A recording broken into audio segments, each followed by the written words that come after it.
Champions লিগে বার্সেলোনার একই ভুল কি আবার হলো? যে ভুলে গতবার পিএসজির বিপক্ষে কোয়ার্টার ফাইনালে হেরে গিয়েছিল, সেই একই ভুল বার্সেলোনা আবার করল। গতকাল চ্যাম্পিয়ন্স লিগ ম্যাচে মোনাকোর বিপক্ষে 2-1 গোলে হেরে যায় বার্সা।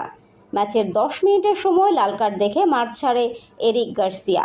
10 জন নিয়ে মোনাকোর বিপক্ষে আর পেরে ওঠেনি বার্সা। গত সিজন চ্যাম্পিয়ন্স লিগ ম্যাচে পিএসজির বিপক্ষে বার্সার রোনাল্ড আরাউহো লাল কার্ড পায়। সেই ম্যাচ বার্সেলোনা 4-1 গোলে হেরে চ্যাম্পিয়ন্স লিগ থেকে বাদ পড়ে যায়। বার্সার খেলা দেখে মনে হয়েছে তারা যেখানে চ্যাম্পিয়ন্স লিগের ম্যাচ শেষ করেছিল সেখান থেকেই আবার শুরু করেছে। 16 মিনিটে মোনাকোর মাগনাস আকলিউস গোল করে মোনাকোকে 1-0 গোলে এগিয়ে দেয়। 28 মিনিটে বার্সার লামিন ইয়ামাল গোল করে সমতায় নিয়ে আসে।